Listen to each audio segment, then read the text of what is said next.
ఆంధ్ర తెలంగాణలో తక్కువ ఫీజులతో high quality results ఇస్తున్న ఏకైక సంస్థ తిరుమల్ ఐఏఎస్ ఇన్స్టిట్యూట్. వరంగల్ జిల్లా బుట్టపల్లి రోడ్డులో దారుణ ఘటన చోటు చేసుకుంది. కొంతమంది వ్యక్తులు రోడ్డుపై వెళ్తున్న ఓ కారును అడ్డుకుని అందులో ప్రయాణిస్తున్న వ్యక్తిపై అత్యంత దారుణంగా దాడి చేశారు.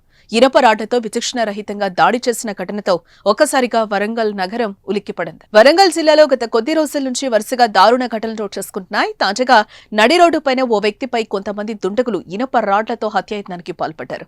ఈ దాడిలో గాయపడిన వ్యక్తిని డాక్టర్ గాదె సిద్ధార్థ రెడ్డిగా పోలీసులు గుర్తించారు. కారులో వెళ్తున్న సిద్ధార్థ రెడ్డిని అడ్డగించి ఆయనను కారు నుంచి బయటకి లాగి ఇనప రాడ్లతో విచక్షణారహితంగా దాడి చేశారు. వరంగల్ బుట్టపల్లి మధ్య ప్రధాన రహదారిపై కాపు కాసిన దుండగులు ఆయన కారు వస్తుందని గమనించి కారు ఆపి ఈ దాడికి తెగబడ్డారు. ఆయనను విపరీతంగా కొట్టి అక్కడి నుంచి పారిపోయారు.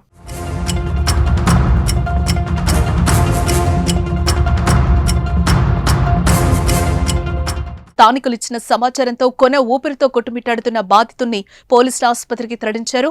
అయితే దాడికి పాల్పడిన వారెవరు, ఎందుకు సిద్ధార్థ రెడ్డిని చంపాలని అనుకున్నారనే విషయాలు ఇంకా తెలియరాలేదు. పోలీసులు విచారణ చేసిన తర్వాత ఈ ఘటనపై మరింత సమాచారం తెలిసే అవకాశం అయితే కనిపిస్తోంది. అయితే ప్రస్తుతం హైదరాబాద్ లోని ఓ ప్రైవేట్ ఆసుపత్రిలో చికిత్స పొందుతున్న సిద్ధార్థ రెడ్డి పరిస్థితి విషమంగా ఉన్నట్లుగా తెలుస్తోంది. ఇప్పటికే ఈ ఘటనపై కేసు నమోదు చేసుకున్న పోలీసులు నిందితుల కోసం గాలింపు చర్యలు చేపట్టారు.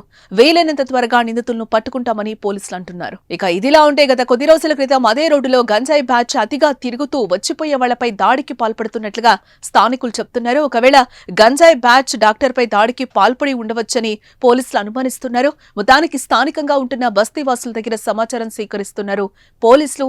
డబ్బుల కోసం గంజాయి బ్యాచ్ దాడి చేశారా, లేకేమైనా కుట్ర కోణం ఉందా అనే కోణంలో పోలీసులు విచారణ చేస్తున్నారు.